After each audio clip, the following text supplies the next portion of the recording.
Hi there. Welcome to an all-new spooky episode of Lowdown. Your source for music, arts, and entertainment in the Akron area and beyond. Tonight we'll be haunting you with some politics, music, and more. So grab some candy corn and sage the basement. HallowLowdown has begun.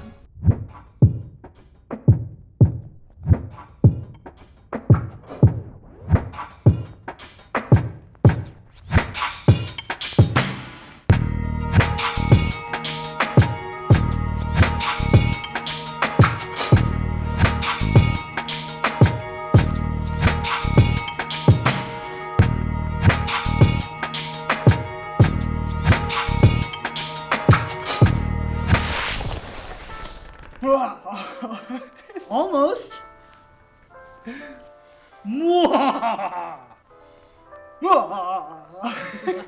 No, you. Okay. Welcome to HallowLowdown. No, you definitely should have let me do it. Yeah.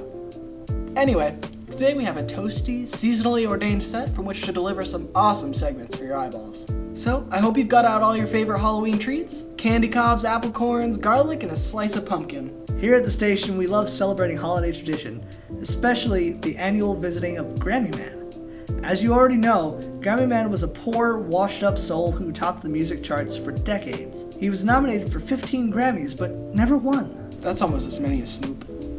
Suffering a terrible accident which made him incapable of keeping rhythm, he was forced to resign from his music career and give up on his dream of the Grammys. Ever since, the Grammy Man has been lurking in Akron, rising up from a sugar-induced coma, but once a year on Halloween night, at low noon, or midnight, to haunt us, conducting chaos and giving out free candy. Actually, he just gives out candy. He's pretty chill. I think it's a little shady, but tonight we're going to find out by doing what's never been done before. We're going to trap, restrain, and interview the Grammy Man. But first, let's take a look at some music that's way better and far less controversial than anything the Grammy Man ever made after being brutally attacked by crows. Here's Michael Weber.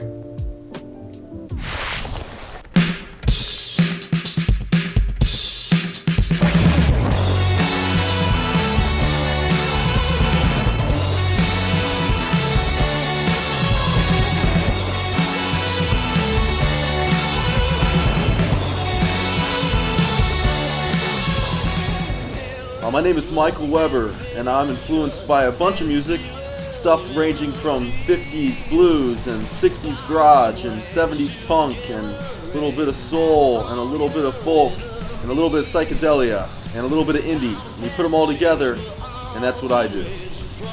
I grew up in Silver Lake, Ohio, where I still live this day. I went to Cuyahoga Falls High School, and so northeastern Ohio is a home to me, in the Akron area and the Cleveland area.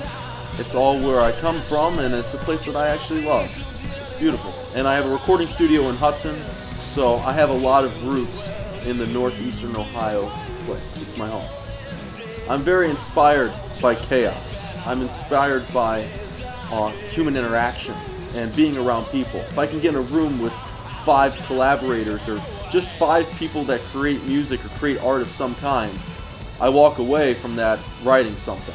And matter of fact, that's why the pandemic has been so difficult on me, is because I've lost that type of energy of going to a city and being in a chaotic environment, or hanging around the studio with 10 friends that all have different creative projects, whether they're coding something or, writing a book or writing poetry or writing songs or creating symphonies. Whatever they do, I'm inspired by that. And that's what makes me want to write songs. The topic of the song doesn't even matter. It's just about getting me in the act of some type of musical seedling or lyrical seedling, getting me started. I've been playing ever since I can remember. Matter of fact, I don't remember ever learning how to play guitar. It was just something that has always existed within me. My dad was a roadie for some bands back in the 80s, and my uncle has done it for 40 years by now. And what's happened in that amount of time is that there was always musical equipment that was laying around my house, so I just gravitated to it. Stevie Ray Vaughan was playing on my VHS tape player, and I had those VHS tapes, and I never stopped watching him. Jimi Hendrix, the Guitar Hero kind of guys were the first people that I aspired to be like. So therefore, I just learned how to play guitar from day one. And later on, around 2nd grade, I started to play some drums. Probably around kindergarten or so, I played piano. So then all those kind of pieces came together that made me be the multi-instrumentalist person that I am today. When I write a song, the first thing that comes to mind is usually some type of hook. Because otherwise, if I start with some elements from a verse, let's say I have a verse melody or something like that, what typically happens is I get so caught up in that and I can never find a way to finish it. So if I typically work backwards, if I start with some type of hook and then move away from that, it usually gets done, rather than me painting myself into a corner. In terms of production elements, I do a lot of stuff by myself. At least first, I always do it by myself. So therefore, I'll start with some type of battery percussion elements and then keep building melodic elements, some mid-range stuff like guitars and keyboards, finalize with vocals, and that's usually the first thing I do.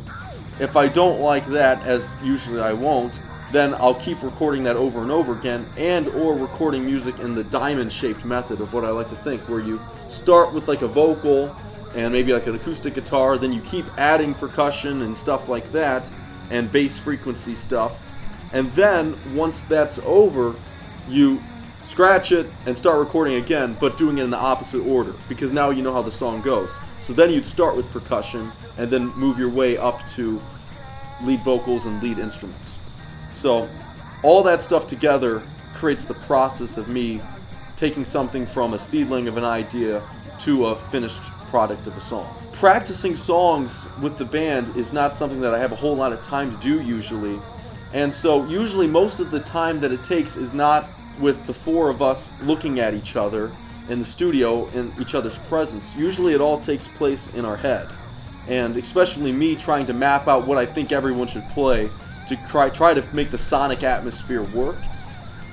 It's kind of tough a lot of times because there's more to cover in an arrangement than 4 people can actually play. So trying to hash it out and practice the song more really isn't necessary. It's more about just trying to figure out what you're going to do. You know, especially from like keyboard perspectives, not every single song is a piano or a Hammond organ or something like that. There's a bunch of synthy kind of stuff that you have to figure out how you're going to do that, especially when someone else, you know, you have the synthy thing, but there's also a piano part or something like that. And there's 3 guitar parts and acoustic guitar, nylon string, 12-string guitars, and multiple different percussion elements laid on top of each other. You have to figure out how you're going to do that. So practice really isn't the issue. It's more about trying to decipher how it's going to be possible to create. My band, The Michael Weber Show, which has grown over time, and I'm very proud of where we've made it now, as we're a bunch of early 20s guys that have a lot of passion and a lot of fire. So I'm happy about that. I produce a band called The Shadows of Night, who are best known for their 1966 smash hit Gloria. But now we have a new record coming out in November that I'm very excited about, that I composed and played a lot of instruments on and produced. And at my recording studio, the Lighthouse Recording Studio of Hudson, Ohio, I spent a lot of time producing different artists, and they come in and I do my best to try to give a direction to what their ideas are. Maybe it's something where they sit down at a piano and sing some idea to me, and then I love collaborating with them and bringing their ideas in fruition. You know, that's kind of what I do. So yeah, this pandemic has been really, really tough on both my creative elements, my musical projects, because every single show's been canceled for 7 months now, but also just psychologically. Some people think that they can create a great album just out of, you know, strife inside their head. For me, that doesn't really work. I'm much more creative when I'm happy rather than when I'm just completely depressed. Depression kind of hurts that, and I've been depressed, and I think a lot of people have been depressed. It's a very common feeling right now, and it's very adversely affected my creative projects. However, I've trudged through it, and I've created stuff, and I'm doing the best I can to keep moving forward. And I'm excited about 2021, and I'm excited about the new songs that I've written and recorded in the last several months. And I also did a project called Porn Tunes, which was designed to create an environment of people coming together and creating music together remotely. And so I did about 9 episodes of that, where we would take different musical genres, everything from recreating spaghetti western soundtracks to doing funk to doing nylon string guitar led Brazilian jazz and stuff like that. So I really tried to break out of my shell, do a lot of different stuff with a lot of cool people, and make the most out of the pandemic. But that project has come and gone as we finished the first season of that, and now I'm waiting for the next idea to come to my head. There's plenty of ways you can find me. Just type in Michael Weber Show online, and you will come to many different places. YouTube, Michael Weber. You can find me anywhere. I'm ready to be found.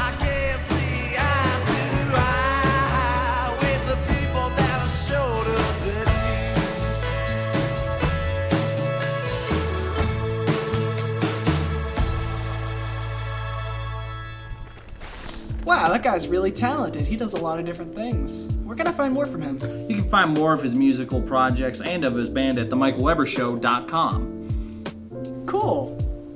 Did you have fun shooting his package? I did. I've known the guy for a little while, and I've really enjoyed my time shooting the package. Wait, hold on. This just in. Breaking news. The time is 11:51 Eastern Standard Time, and the Grammyman has been spotted at a nearby cemetery. Here at Lowdown, we're going to keep you up to date with the latest news and present every detail interpreted and perfect accuracy. Thank you so much for your time. We're going to take a quick commercial break. Up next, is Grammyman candy full of razor blades? Technically, the answer could surprise you, so stick around.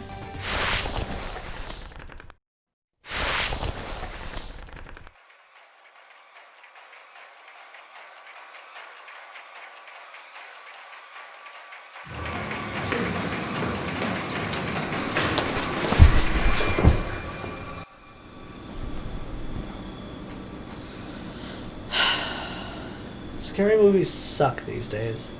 They're so unrealistic.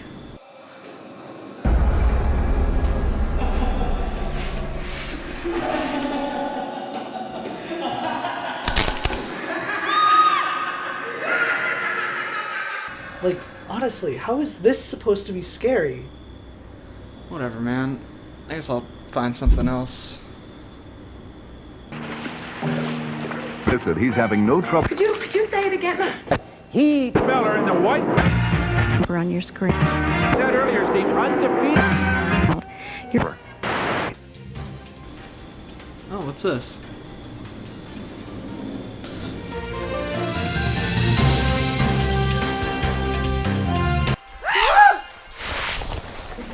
Music! What a beautiful thing we get to listen to and experience every day.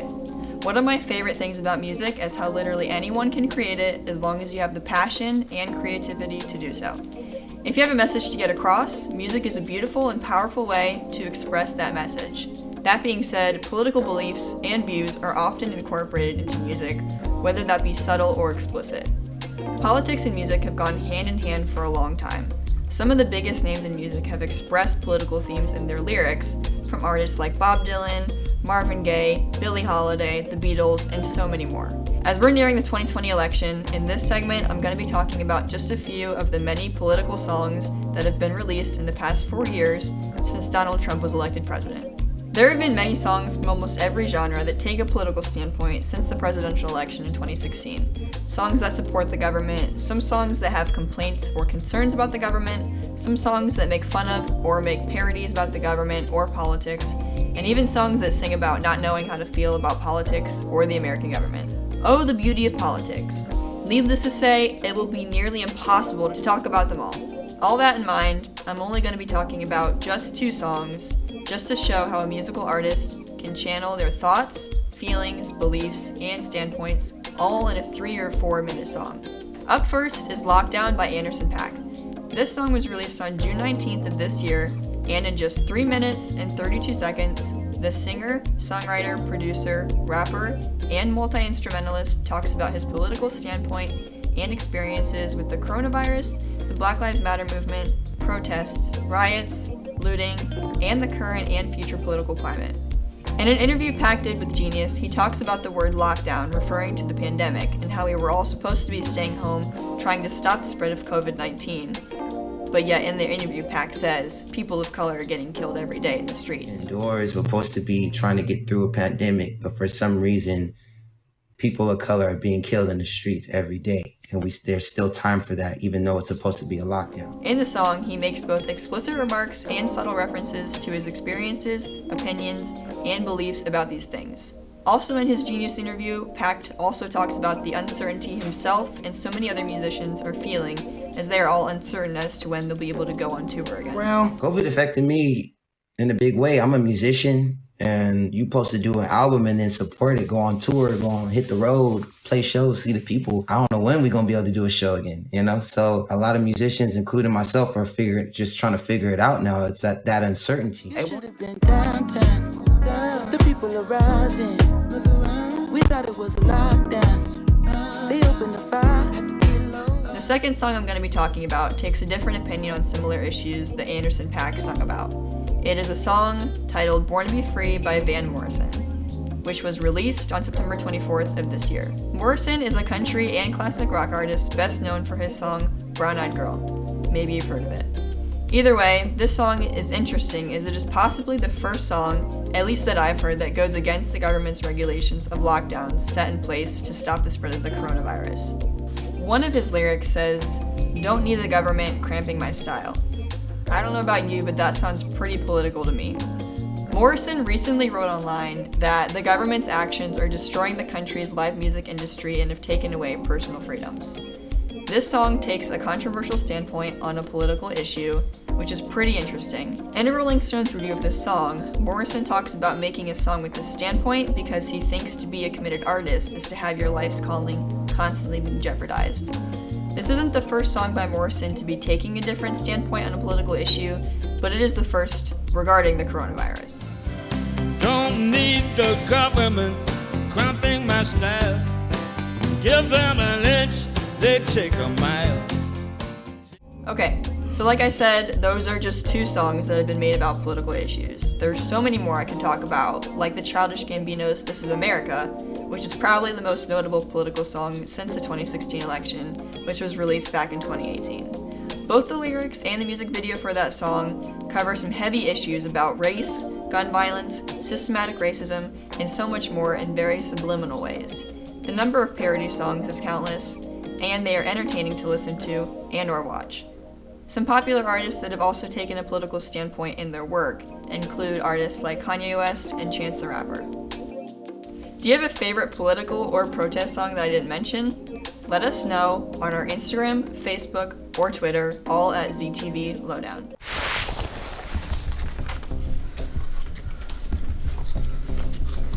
So, we know that Santa comes in through the chimney, but Grammyman comes in through the plumbing, which means we have to guard the bathrooms. He'll be here any minute looking for beats. Got it. Okay, I'll go this way.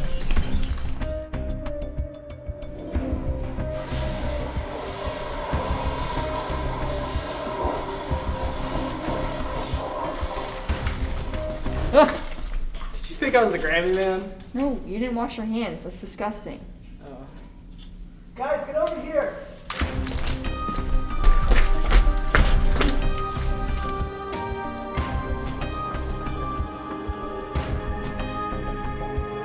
He's already in the station. Come on, we're gonna catch him in his tracks.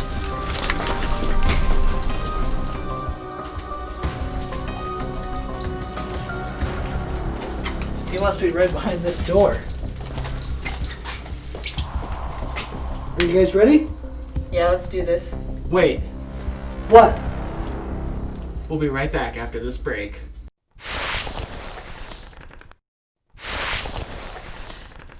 For our last package, we're interviewing the king of Halloween and production sales. We have the Grammy Man here in our studio with us tonight.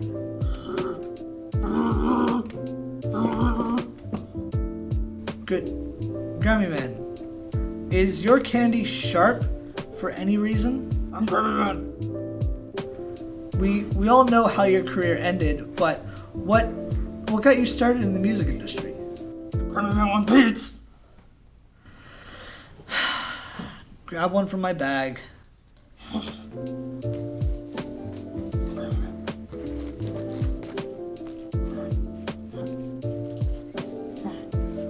No, I remember on first beats.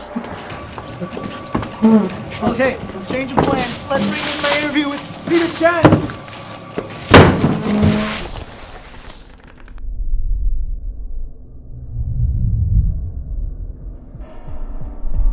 Well, hello there. My name is Peter Shand, and I am a sound designer. I am a musician, and I'm an aspiring voice actor. My favorite color is 00A2FF. 00A1FF is pretty cool, but 00A3FF reminds me of my trip to Pennsylvania. Blue. It's blue. As a kid, I kind of noticed that I would pay attention to certain sounds, and they were super random sounds, and I don't know, they would give me some sort of nostalgia. Like, it's super weird. But one that really sticks out is I would take small, fine gravel and throwing it into the water and listening to that particular sound. I don't know. Ever since I was like 5, it sticks out in my mind. It's really bizarre. But when I started getting into sound design, like actual, I was a freshman in college. We were assigned into groups, and then our group was assigned a clip from a different movie, and we had to mute, like have the audio completely muted, and then we had to go and do all the foley for that project. So when I did have just my aspect of sound, I realized that I had a liking to it. I got rid of, like, I don't want to be director, I don't want to be cinematographer. Kind of just sound design and editing are where I am today. I recently worked on a project. It was one of my good friends from grade school, Mark Hawes. His assignment was to make a short 2-minute silent film about how just about architecture and how it can affect, emotions of somebody. The project is about a man who has been trapped in captivity, pretty much, in this oppressive industrial environment. Like, that's all he knows. He sleeps there and he works there, but one day he catches a glimpse of the outside world. And so he tries to escape said oppressive area, and then he's left with a choice either to stay or to leave. Trying to get the scope of how large the area was a huge part of what my friend Mark wanted. Trying to get the reverb exactly right as to, how big is this place. So for this sound, I had to get creative. This short has an almost hopeless and otherworldly atmosphere to it, so I had to give the light a sound that replicated that feeling. I found that dropping a ceramic bowl lightly onto the concrete floor allowed the bowl to ring out a bit. After getting the right amount of ring that I wanted, I isolated the ringing of the bowl in the software. I then slowed it down by 300% and pitched it up and down a few times to add a sort of musical quality to it. I added a chorus effect and a fusion field. So it kind of sounds like angels singing, but these aren't the sacred angels we've come to know. I added a second track with a flanger effect and a particle effect, and also a transient vitalizer to give it more depth. Then added some adjustments to the EQ, which resulted in the final product.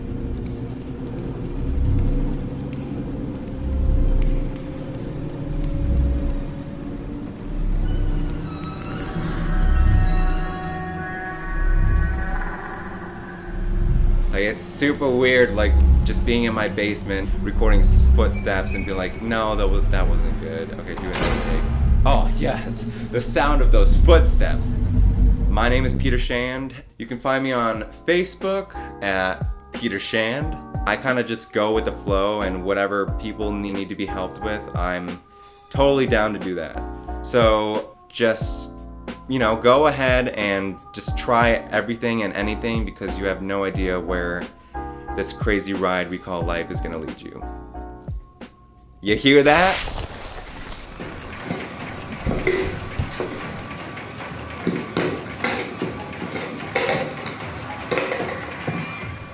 I don't know what to do, man. Who's gonna clean all that up? I know what to do.